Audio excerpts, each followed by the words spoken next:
Hey Kansas City, it's time for our housing market update. I'm Gina Walton with the Walton Home Team of Keller Williams, bringing you this month's housing market update from Cafe Province in the village of Prairie Village, where there are many savory treats to try and fun boutiques to check out.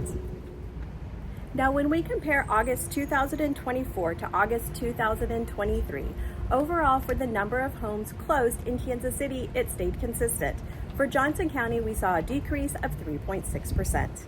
And when we look at the sales price, we saw an average increase overall in Kansas City by 3.6%, bringing the average sale price to $355,985.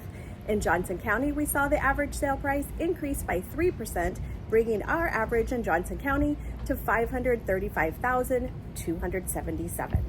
And the inventory has increased when we look at the same time last month. In Kansas City, we've seen the number of homes for sale compared to the buyers who are looking increase by 10%, bringing us to a 2.4 month inventory.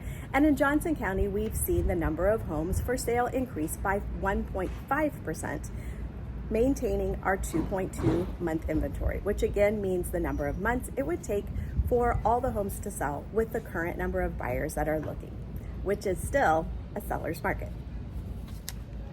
And our question of the month is, where are interest rates right now as we go into the fall season?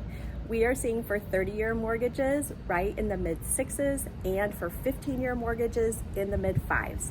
That could all change as we approach elections, as there should be, or we have heard there could be another drop.